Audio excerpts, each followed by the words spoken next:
Hi, Joe Steadman. I'm going to do a review of an out-of-print game that is not, it's not the easiest game to get hold of, but there are copies available on eBay and Board Game Geek and other places. It is the game called Nuts. This is not the box it came in. I made my own box because it came in some really cheap boxes. It's by Decision Games. It's out of print. The designer of the game is named David McEllion.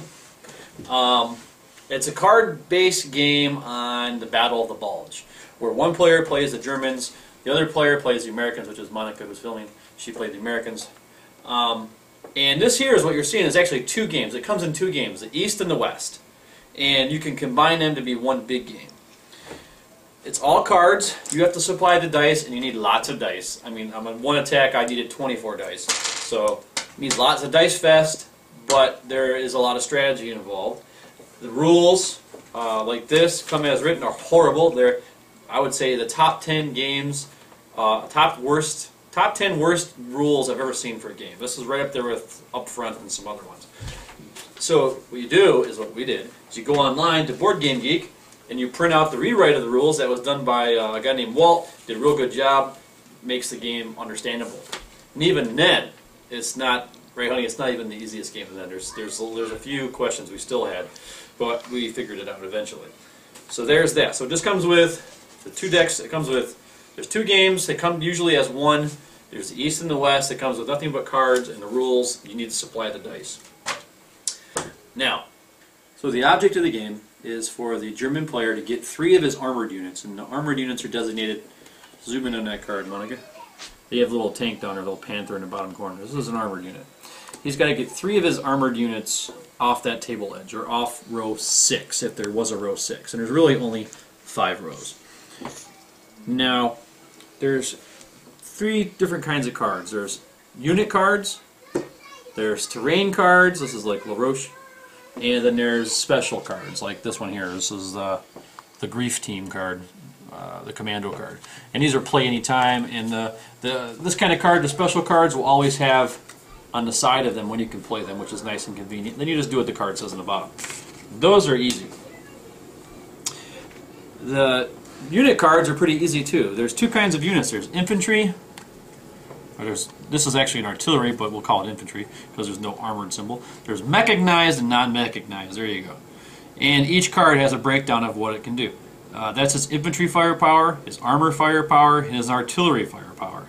And then the bottom right corner here, this is his cohesion value. Or this would be his left, because you're looking at it's my right, your left. So the left. So armor, infantry, artillery, cohesion. And then over here, this is the division. And this is important because if you ever you want to try to keep your divisions together, like this. Then you have divisional integrity. If you're attacking and you have at least 3, as the Germans, you get +1 to your dice roll. You get 1 extra dice to roll. And if you're the Americans and you have 2 of them together, such as, well, here you go, 2 82nd Airborne guys working together, we'll get divisional integrity. They'll get 1 extra dice to throw. All right. And the cohesion, which is pretty interesting. I'll explain that in a minute too. And then there's the terrain cards. Basically the terrain, as soon as you draw a terrain card, you have to play it. It goes in its location on the board. Once it's on the board, it doesn't move. And it gives some type of defensive ability. This one helps the cohesion of the people earn it during cohesion checks. And it absorbs the 1st and 3rd hits when they get shot at, which is pretty powerful. There's also forest, and there's rivers, and there's lots of... The most difficult part about this game we found was the terrain cards, at least in my opinion. Would yours opinion too? Oh, yes. The terrain cards are a little tricky to figure out, especially since the game comes with some typos, some mess-ups in the rules, and I didn't realize that until we looked at the rewrite of the rules, and it addresses those cards, because we were really getting stuck at the beginning trying to figure this out. So that's a different kind of cards. Now the way combat works is you attack adjacent. Well, first you do movement. Every card can move 1 spot if it's an infantry guy, but if it moves, it can't attack. If it's an armored guy, it can move 1 and then attack adjacent, orthogonically. Or it can move 2 and not attack. There's also a breakthrough, which means if it moves and attacks, and rolls a 6 when it attacks, and it eliminates, there's an empty card it can go to, it can go one more spot. But that's how movement works. Movement's very simple. Combat's pretty simple too. There's 2 choices for combat. You can just do a bombardment, where only artillery flies back and forth, or you can do an assault where you use all 3, armor, infantry, and artillery. And the numbers are just how many dice you throw. So if you're doing a infantry attack, you count up the number of cards that are involved, and there's some rules on how many cards you're allowed to use. Either 2 cards of 2 divisions, which would be up to 7 cards, or 4 individual cards of like an ad hoc unit kind of. You can make it like an ad hoc unit. That's how many dice you roll. So if I did an infantry attack, I did an assault on Monica over here somewhere, and I used these 4 cards. All right, if I use these 4 cards, first thing I'd want to do is make sure I'm not breaking any rules, and I have 2 different divisions. Boom, these 3 cards and that, so I'm legal. So the first thing I want to do is I'm going to fire my artillery first. I count up all my artillery dice. I get 1 artillery dice, plus I have division integrity, so I get to roll 2 dice. And for artillery, 5s and 6s are hits. Unless they're completely in a city I'm shooting at, then it's only a 6. Then after I do artillery, then Monica gets to do her counter battery, so she'd fire back. And then you just keep track of hits. You take hits per card. And the number in the cross is how many hits they can take until they're dead. And then you go through and do all your armor. So 3, 4, 5, then plus 1 for divisional integrity, so I get to roll 6. And tanks is also 5 and 6. And then infantry, 2, 4, 6, plus 1, so 7 for division integrity. I'd roll 7, and for infantry you have to roll 6 to get a hit. Now after all the hits are been tallied out, and the rules for tallying out hits are 1 hit per card.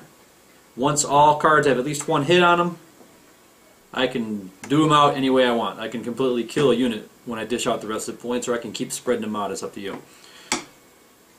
Later on your next turn, you have to do cohesion checks. Let me skip ahead to that. Cohesion checks are pretty neat. I like this part of the game. The game is bloody.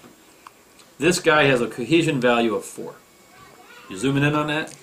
There you go. The cohesion value of 4. He's got 1 hit.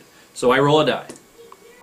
If I roll his cohesion value or less, the card survives, and all hits are removed. If I roll more than the cohesion value, and this includes the modifiers, he dies. So this one, without a hit, he'd never roll. But with a hit, you have to roll. He has to roll a 3 or less to survive. He dies. Roll a 5, so he's dead. And only cards that ever have to do cohesion checks are cards with hits. So as long as a card doesn't have a hit, you can just keep moving. Some of the real strong units, like here you go, here's Piper's unit. Cohesion value is a 6, so it can't die unless it gets a hit. Then I have to roll a 5. If we got 2 hits, I'd have to roll a 4, all the way down. There's generals in the game. These are another special card that you can play. Adds modifiers. Kind of reminds me of Atlantic Storm in that way. But that's more or less how the combat works. The cohesion, some of the towns, I said like this one here, this defender. If you have this card, this is another confusing part of the game because it says defender, but forget that. If you were in possession of this town when you do cohesion checks, one of your leg units gets +1 to their cohesion. So if this guy was, he's a mechanized unit, but this guy is a leg unit. There's leg and mechanized. This guy was in this town, he would get +1 to his cohesion roll. So basically, he would still have to roll, but now he'd have to roll a 4 or less instead of a 3 or less, because that hit's negated basically. But he still have to roll. I think that's it. Anything I missed, Monica? There's weather, but weather's really easy. There's out of supply. If your card gets surrounded, it's out of supply. It takes extra hits. Encircling. If a guy's in a town marked by being under the card, this guy is in the town. Now he's outside the town. And you want to be in the town so you can get the +1 to cohesion, plus the defend, all that kind of stuff. But if you're in the town, then an enemy unit can move on top of the town and surround you. You're called encircled. All right? And there's rules for that. They're kind of fiddly, but they're not too bad. All right. So my impression of the game is, if you're a Want to tell how the game ends? I did already. With the cards, though? Oh. The game ends when either the Germans achieve their victory condition, or if the Germans play through their cards. Once this card deck is gone, the game is over with. This is twice as big as normal because, like I said, the game comes in 2 games, and we've combined it to be 1 game. So if you just play the east front of the Battle of the Bulge, it's this long, west front that long, where you can combine them like we did, and it makes for about a 30-turn game or so. So my impressions of the game is if it's a little tedious on keeping track of who's got hits and all of the dice and all that. It's bloody and fast as far as the combat goes, but there's actually a lot of strategy on how you move your cards left and right and how you reinforce. If you like the Battle of the Bulge, this I think is a good game to pick up off eBay. Especially if I love Battle of the Bulge games. It's probably my favorite World War II area to game. So I have about all the Bulge games, and this is not one of them. So, like I said, if you can get it off eBay, I'd pick up a copy. I don't think Monica liked it. What do you think? Did you like it?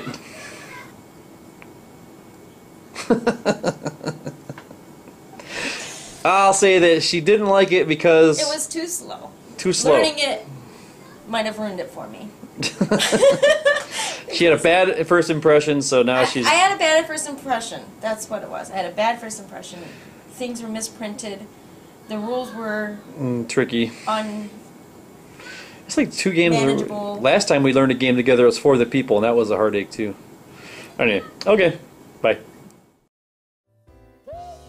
Thanks for joining us today. For more written, audio, and video reviews, as well as the #1 board game podcast, check out the website at www.thedicetower.com. Until then, this is Eric Summerer, and you've been watching The Dice Tower.